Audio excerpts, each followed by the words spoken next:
สวัสดีครับและนี่คือเกาเหลาไอทีรายการไอทีที่มีแต่เนื้อไม่มีเส้นวันนี้แน่นอนสำหรับช่วงไทยทันเทคจะพาคนไทยทุกคนไปเท่าทันเทคโนโลยีของประเทศไทยไทยทันเทคสำหรับวันนี้ข่าวมือถือรุ่นใหม่เปิดตัวแล้วกับ OnePlus One ไม่ได้แปลว่า2นะเพราะเขาบอกว่า1+1แปลว่า2แต่ว่าอันนี้เนี่ยเป็นชื่อยี่ห้อ OnePlus เป็นยี่ห้อส่วน One เป็นรุ่นนั่นเองรุ่นมือถือใหม่แล้วมือถือยี่ห้อแปลกประหลาดขนาดนี้มันจะน่าสนใจได้ขนาดไหนเดี๋ยวไปดูกันว่ามีอะไรเด็ด OnePlus One เป็นสุดยอดมือถือสเปคจัดเต็มในราคาถูกยังไม่น่าเชื่อเพียงไม่เกิน 10,000 บาท OnePlus One มาพร้อมสเปคฮาร์ดแวร์ที่จัดอยู่ในระดับรุ่นเรือธงของค่ายใหญ่เลยก็ว่าได้ไม่ว่าจะเป็น CPU Snapdragon 801 รุ่นล่าสุดมีความเร็วสูงถึง 2.5 GHz อีกทั้ง RAM มากถึง 3 GB กล้อง 13 ล้านพิกเซลมากับเลนส์รูรับแสงกว้างถึง f2.0 และแน่นอนจอใหญ่คมชัดขนาดถึง 5.5 นิ้ว Full HD 1080p สิ่งที่น่าสนใจคือลำโพงที่อยู่ด้านล่างไม่ได้อยู่ด้านหลังเหมือนกับมือถือ Android หลายๆรุ่นทำให้หมดปัญหาเสียงอู้อี้เวลาวางหงายฝาหลังสีขาวเนียนสวยสำหรับรุ่น 16 กิกและสีดำดูเข่งดำขรึมในรุ่น 64 กิกเปลี่ยนได้มีให้เลือกหลายวัสดุไม่ว่าจะเป็นไม้ไผ่ไม้เคลฟลาร์หรือผ้ายีนก็มีโครงสร้างมือถือทำจากแมกนีเซียมมีน้ำหนักเพียง162 กรัมหนา 8.9 มิลลิเมตรในส่วนของ OS นั้น OnePlus One ใช้ Android ในรูปแบบของ CyanogenMod ซึ่งเรียกได้ว่าเป็น Stock Android สำหรับ Power User มาในรูปแบบเรียบง่ายแต่เสริมพลังด้วยการปรับแต่งเพิ่มขึ้นเจ้า OnePlus One นี้จะเริ่มวางขายในบางประเทศเท่านั้นเช่นอเมริกาแคนาดาฮ่องกงไต้หวันและบางประเทศในยุโรปส่วนราคาสำหรับรุ่น 16 กิกราวๆเกือบ 10,000 บาทและรุ่น 64 กิกเพิ่มอีกเพียง 1,000 กว่าบาทเท่านั้นเองแต่ทั้งหมดนี้ไม่ว่าใครจะซื้อได้ทุกคนนะเนื่องจากสินค้ามีจำนวนจำกัดในช่วงแรก OnePlus จึงทำการคัดเลือกผู้โชคดีที่จะซื้อได้ก่อนจากโซเชียลอีกทีคุณก็ต้องไปเล่นกิจกรรมตามที่ OnePlus กำหนดเอาไว้เพื่อจะได้เป็นผู้ซื้อชุดแรกถ้านอกจากนั้นแล้วคุณก็รอกันต่อไปอีกไม่นานนักคงจะเปิดให้บุคคลทั่วไปสามารถซื้อกันได้ OnePlus One นั้นเป็นสุดยอดมือถือ Android รุ่นระดับท็อปเลยทีเดียวเรียกได้ว่าชนกันกับระดับรุ่นเรือธงของค่ายยักษ์ใหญ่ได้สบายๆโดยมาในราคาที่ไม่ถึง 10,000 บาทอะไรจะมหัศจรรย์ขนาดนั้นสเปคขนาดไหนโอ้โหไม่อยากจะบอกเลยว่ามันสุดยอดเทพมากเริ่มจาก CPU เป็น Snapdragon รุ่น 801 มาพร้อมความเร็ว 2.5 GHz ควอดคอร์เร็วแรงรุ่นใหม่ล่าสุดในตลาดแรงขนาดนี้เลยมากับแรมสูงถึง3 กิกชนกับระดับท็อปของ Samsung LG HTC ทุกรุ่นไม่น้อยหน้ากล้อง 13 ล้านพิกเซลพร้อมรูรับแสงว่างรับแสงสบายกับ f2.0 ใหญ่มากแม่ไม่ธรรมดาและแน่นอนจอใหญ่ถึง 5.5 นิ้วเป็นแบบ 1080p หรือ Full HD นั่นเองให้ความคมชัดระดับยิ่งกว่า Retina และสิ่งที่น่าสนใจของดีไซน์มือถือเครื่องนี้ก็คือการวางลำโพงนั่นเองปกติแล้วใครใช้ Android หลายรุ่นมีการวางลำโพงอยู่ด้านหลังทำให้เวลาคุณวางเครื่องไว้เนี่ยเสียงมันอุ้ยเพราะว่า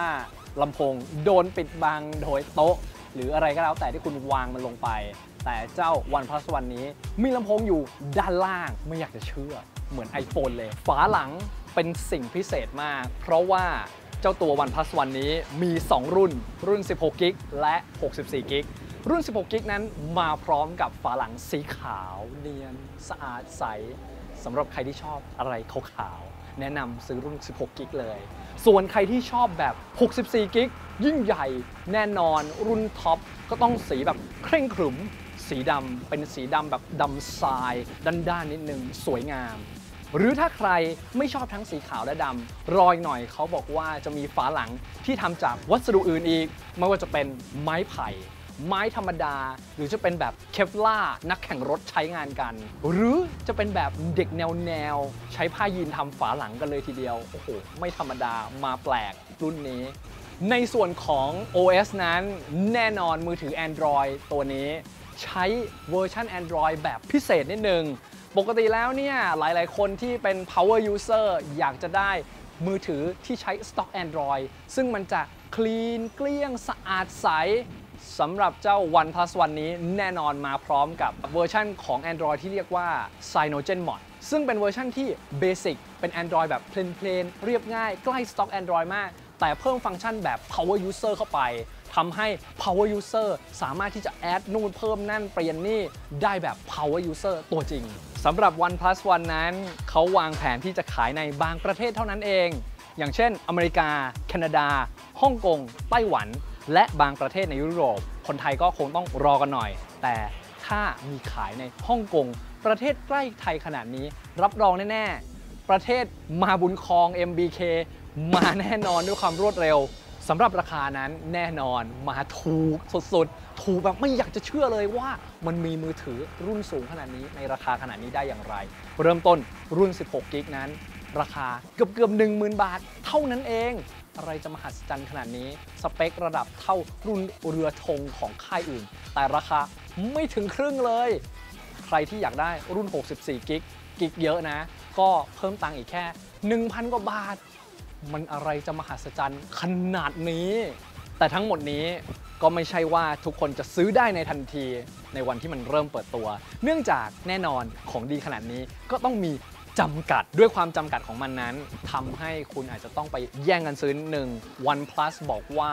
คุณจะต้องไปเล่นอะไรในโซเชียลเพื่อที่จะได้มีสิทธิ์ซื้อตอนนี้เขาก็เริ่มการเล่นกิจกรรมแย่งกันซื้อแล้วตอนนี้มีแคมเปญให้คุณบอกว่าจะเอามือถือมาทำลายยังไงเขาจะเลือกคนจากการที่สมัครผ่านโซเชียลทั้งหมดมา100คนแรกก่อนสำหรับ100คนแรกนี้ก็จะมีสิทธิ์ซื้อเครื่อง OnePlus One นี้ได้ก่อนใครเพื่อนเลยทีเดียวตอนแรก OnePlus บอกว่าจะให้คุณทำลายมือถือต่อหน้าวิดีโอทั้งหมดให้คนดูเพื่อที่จะได้มีสิทธิ์ซื้อเจ้าตัว OnePlus One แต่แล้วก็โดนคนบอกเยอะมากเลยว่าเฮ้ยมือถือที่ดีมาทำลายทำไม OnePlus เลยเปลี่ยนใจบอกว่าเอางี้ละกันสำหรับผู้โชคดี100คนคุณสามารถเลือกได้ว่าจะนำมือถือเครื่องเก่าของคุณนั้นไปบริจาคหรือไม่แล้วถ้าคุณบริจาคคุณก็จะสามารถซื้อเจ้า OnePlus One ตัวใหม่ได้ในราคาเพียง1 เหรียญเท่านั้นเองสำหรับคนที่เหลือที่อยากได้มือถือนั้นก็รอหน่อยเดี๋ยว OnePlus จะประกาศออกมาอีกว่าคุณจะสามารถซื้อได้เมื่อไหร่ ถ้าได้เมื่อไหร่เนี่ยนะอยากได้เหมือนกันเพราะว่าราคาขนาดนี้ซื้อมาเล่นเลยโอ้โหมือถือไทยคงตลาดงงเหมือนกันนะว่าจะเกิดอะไรขึ้นบริษัท OnePlus นั้นแน่นอนอยู่ในประเทศจีนเป็นบริษัทอยู่ในฮ่องกงนั่นเองบางคนอาจจะไม่รู้ว่าอยู่ดีโผล่มาจากไหนเป็นบริษัทที่มาขายของดีขนาดนี้ราคาเพียงเท่านี้เองต้องแอบบอกว่าบริษัท OnePlus นั้นเป็นบริษัทลูกของ Oppo แต่ผู้บริหารของ OnePlus ก็บอกว่าเราไม่ขึ้นอยู่กับ Oppo เพราะว่าเขาจะสามารถที่จะผลิตของที่เจ๋งมากออกมาโดยที่ Oppo ไม่ได้ควบคุมเขาทั้งหมดเรื่องนี้ก็คงจะต้องลองดูแล้วล่ะว่าเป็นอย่างนั้นจริงหรือเปล่าแหม Oppo นึกยังไงมาเปิดบริษัทแบบนี้ช่วงต่อไปพบกับช่วง Gadget เด็ดมั่วเดี๋ยวไปดูกันว่ามีอะไรเด็ดๆมาแน่นอนวันนี้เกี่ยวกับ wearable ใส่ไปเลยมีสายนาฬิกา Gadget ตัวนี้ยังไงก็ต้องดูเพราะเป็นของ Apple ติดตามได้เดี๋ยวไปหยิบก่อน